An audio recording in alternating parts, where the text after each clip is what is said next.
सवाल जहर का नहीं था, वो तो मैं पी गया। तकलीफ लोगों को तब हुई जब मैं जी गया। नमस्कार दोस्तों, मैं दीपक गोरी। आज की कहानी शुरू करते हैं। एक परिवार था, नदी के इस तरफ रहता था।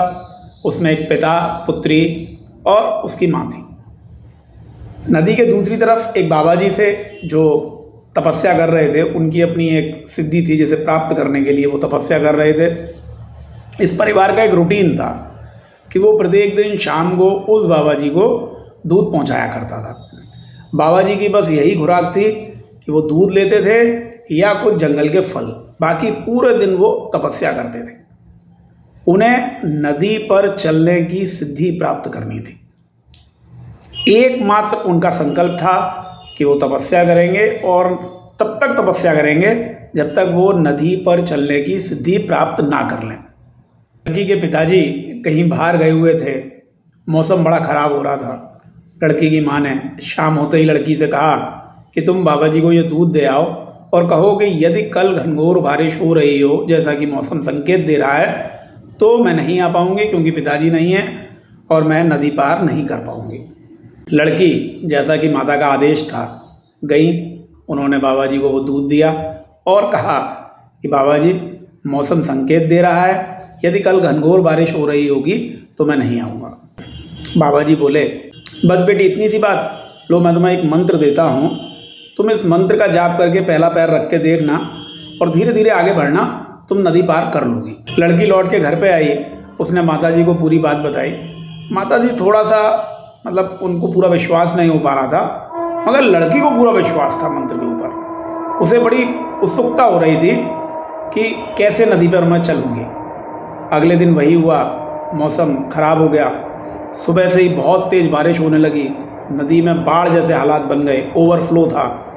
माताजी ने कहा कि बेटा आज मत जाओ, मौसम आपको इसकी इजाज़त नहीं दे रहा है। लड़की ने कहा, बाबा जी का दिया हुआ मंत्र मेरे पास है, मुझे किस चिंता की ज़रूरत है। लड़की ने दूध लिया। माताजी ने भी आशीर्वाद दिया कि ठीक है जाओ।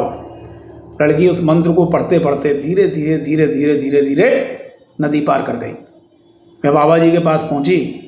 बाबा जी अचंभित, उन्हें लगा लड़की नहीं आएगी। उन्होंने कहा, बेटा तुम आ गए। उन्होंने दूध लिया और लड़की को कुछ नहीं कहा। लड़की चली गई।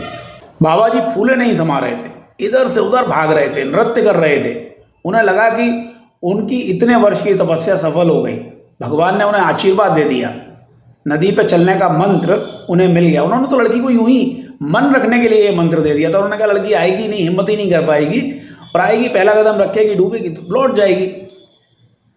बाबा जी नदी की तरफ भागे।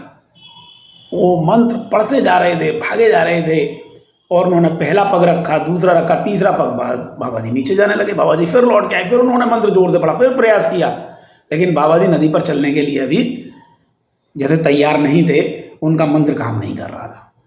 दोस्तों जानते हैं दोनों में क्या अंतर था?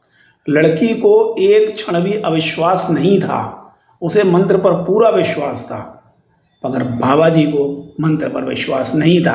उन्हें लड़की की सफलता के बाद मंत्र पर विश्वास हुआ।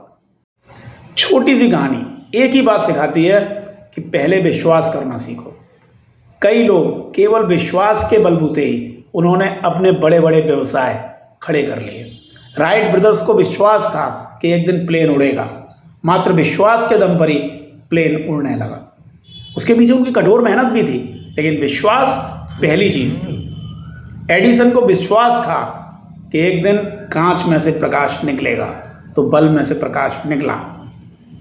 दोस्तों, ये कहानी मेरे सभी नौजवान साथियों के लिए है कि सबसे पहले अपनी अंतरात्मा पर विश्वास करो, अपनी बाजुओं पर विश्वास करो, अपने दिमाग पर विश्वास करो, तो आपके भी जो सपने हैं वो साकार होंगे, मूर्त रूप लेंगे। तो आज की कहानी सभी युवाओं दोस्तों के नाम थोड़ी भी अच्छी लगी हो तो इसे आगे फॉरवर्ड करो, चैनल को सब्सक्राइब करो, कृपया वीडियो को लाइक करो। नमस्कार।